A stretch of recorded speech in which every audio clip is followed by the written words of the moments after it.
There's a question here from Mustafa. When does energy become a particle in the hypergraph? Well, so we have a bulk notion of energy, and the question of how, you could break down that energy, you could kind of decompose that energy probably into these things that we can think of as being like particles. We don't yet know how to do that. But in general, the sort of bulk presence of energy could be thought of as the sum of lots of microscopic particles that each have a certain contribution to the energy, and that's but if you're asking when does energy become like a particle, that's kind of a there is no notion of, well, in standard quantum field theory, all energy is thought of as decomposed into particle excitations.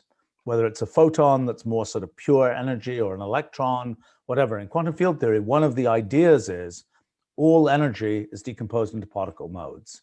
Now, I say all energy, and there is a little bit of an exception to that because there are these other solutions like instanton solutions, things like this, that are kind of other so-called non-perturbative solutions to the equations of quantum field theory that are not just like particles. But most of the time in things which we think of are directly connected to experiments, where we're doing scattering experiments and things, we always say we're going to start with particles and end with particles.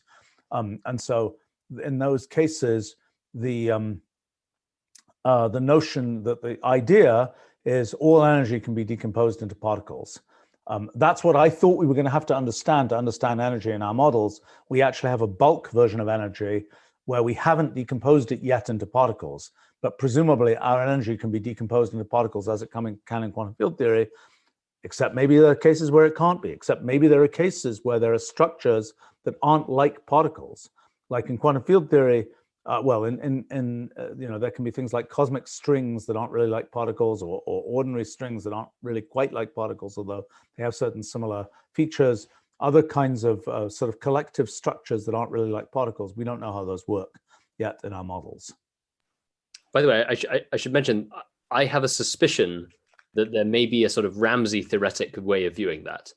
That, in other words, when you have a sufficiently large number of causal edges, certain topological obstructions essentially become inevitable. So that if you're only looking at a small bundle, that there is no obvious sort of decomposition into particles. But as soon as you have a sufficiently large ensemble of causal edges, it will naturally decompose into particles, but essentially for Ramsey theoretic reasons. That would be an interesting claim. Let me see if I believe that claim. I have no idea if it's true. It's a suspicion that I've had.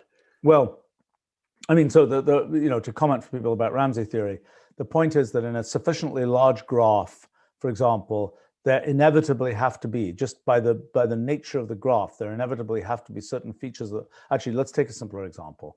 In any sufficiently long sequence of numbers, you eventually have to have numbers that form an arithmetic progression. I think that's a correct Ramsey theoretic result.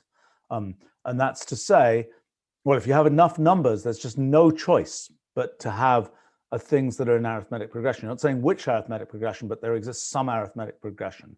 And there's similar statements about graphs. And what Jonathan is suggesting is that it's an interesting possible idea. It would have to generalize Ramsey theory quite a bit. Probably, but it would be in the same sort of spirit. That I don't know. It started off with the conjecture about.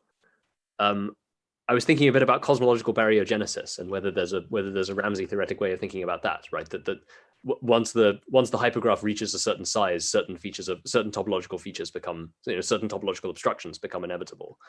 And I'm also wondering whether there's an equivalent thing about, if you have sufficient energy density, if you have sufficient causal edges, if there's enough hypergraph activity, that again, certain topological features become inevitable. It's a generalization of Ramsey theory in the sense that it's dynamic in a way that Ramsey theory generally isn't, right? So we should investigate this. This is another thing to put pin on the list, because we can investigate this completely empirically, and that's a good thing to investigate. Yeah, I agree. In other words, what subgraphs, for instance, are inevitable subgraphs that have to occur?